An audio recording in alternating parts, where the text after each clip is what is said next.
Welcome everyone. Happy full moon. Thanks for being here, wherever you are in the world.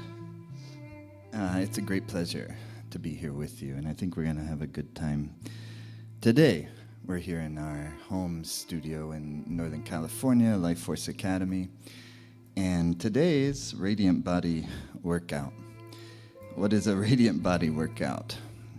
Well, I think you'll see, because we all notice that even if we just do some type of like ordinary workout, you go to the gym, you take a run, you feel better pretty much immediately. But it's always difficult, or not always, but often difficult to get yourself to do it.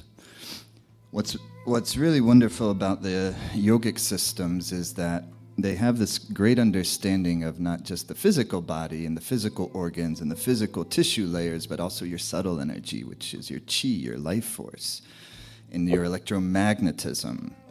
And when you start tapping into that part of the human organism, really everything gets better, because it gives you more really kind of gears that you can shift into. Oh, I didn't know I have this other kind of really intuitive gear that I can actually ride, that I can open up. Oh, I can get into this gear where I can tap more easily into my sense of purpose. And in combination, you're working out. You're getting the muscles toned, because the muscles, the fat tissue, the blood, the plasma, these are all what they talk about in the yogic literature. Ayurvedic literature is like the substratum of the psyche, substratum of the mind. The body operates in a certain way as a substratum of our mind. And so all of us, at the end of the day, we're trying to be happy. We're trying to have a happy mind. We're trying to not have so much worries, not have so much depressions. But it's difficult. We live in human bodies on planet Earth, and it's always unstable. Yet at certain times when things get extra charged and polarized, the instability increases, and then our nervous system feels that. So all of us are dealing with that. So this Radiant Body Workout is really a type of exercise and meditation system that will help our mind, body, nervous system, endocrine system adjust to the current climate that we're experiencing. The climate in a highly, highly connected world that we're all trying to get used to somehow and acclimate to. We know so much so quickly. We have so much communications happening, and it's even accelerated seemingly exponentially just in the last couple of years. And we're all feeling that kind of information overload. Hence, Kundalini Yoga. Make the magnetic field strong so you can handle all of that. Make the nervous system strong and relaxed so you can handle all of that, so that we don't get so stressed out or so wound up or so depressed that we lose our sense of what our life is all about. And then we lost the happy mind. It's called awakening the happy mind. And anybody can do it. If you can breathe, you can do it, but you got to want to do it. So this is a workout system in a certain way, and we're going to have a workout journey today that opens up that part of us, as well as work out our body, feel good in the body, feel good in the mind, but also shine,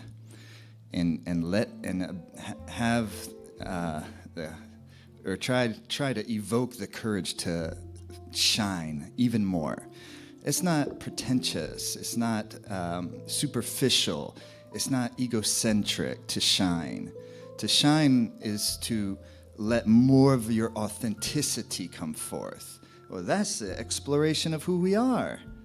And then if I'm going into those, like I say, kind of gears, can you go into that little bit of that meditative gear where you can feel what you are all about? You can feel what your life is all about. And simultaneously, we can feel our interwovenness with each other, with others. Even I can't see all of you, I have no idea where most of you are, but I can somehow feel, and we can sense it, and then we can connect like that.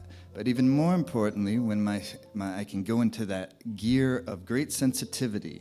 Many of us, we've been brought up to think about sensitivity as weakness, when in actuality it's tremendous power and strength if I have the nervous system to be able to feel safe enough to open up my sensitivity. And so this is what these practices help us to do. Feel good in the body, then you feel more safe in the body. You feel confident in your vitality. You feel confident that you're not going to lose your center because it's so strong, magnetic. Then when we feel safe and confident, you feel more open and sensitivity, and you can feel, like my genuine concern for you, it profoundly influences my own ability to feel happy myself. At some basic level, that's what I call like physics of happiness or Dharma physics. It's starting to just kind of tune into how the mind's architecture is and how really the magnetics of life take place. Negatives and positives, feminine and masculine. You don't want enemies, don't have friends. There's polarity and polarization. So when you get the chi, which is what we're going to be doing today, get the life force, in China called chi, or in India prana, life force intelligence, life force, even love intelligence. That's the prana that's beating the heart, prana that grew us in our mother's womb, life force. There's some great intelligence, in other words.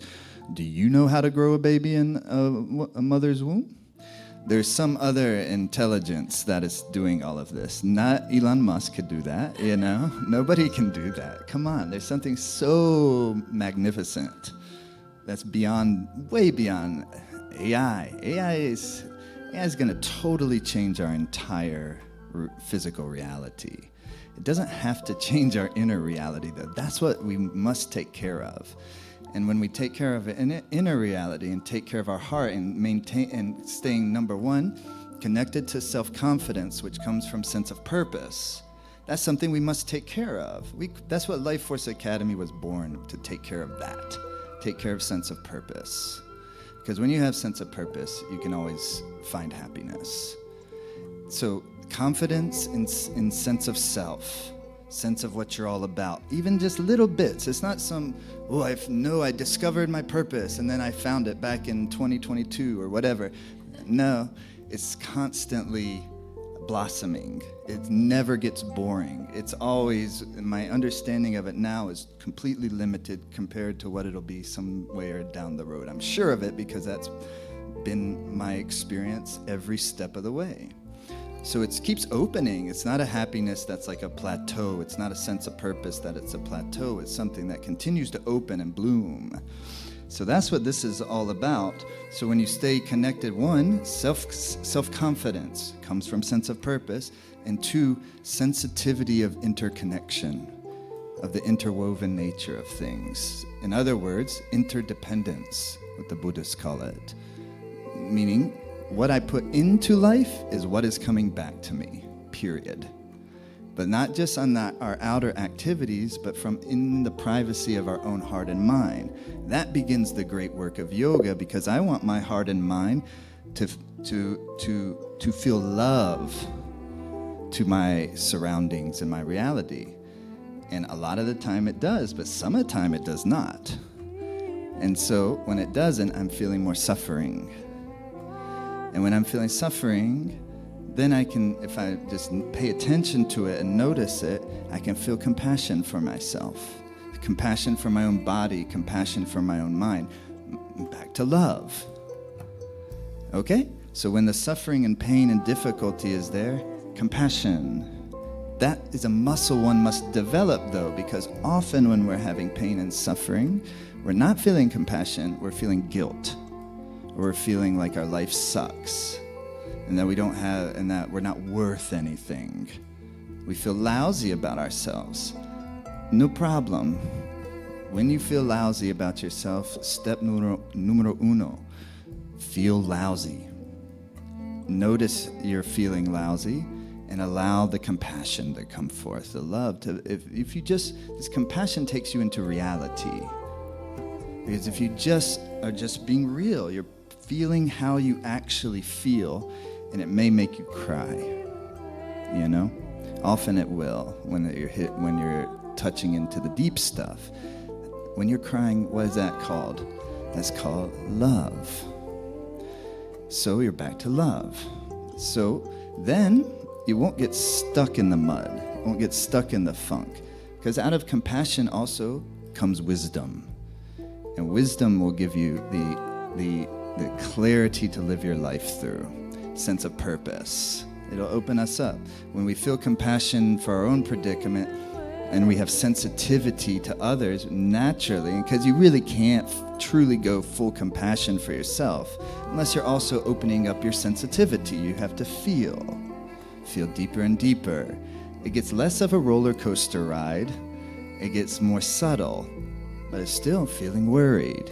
But it's not worry that is debilitating. It's a wave of emotion and feeling, and it's like, whoa, I might need to like go take a bath. I might need to just not go out tonight and be social. I might just need to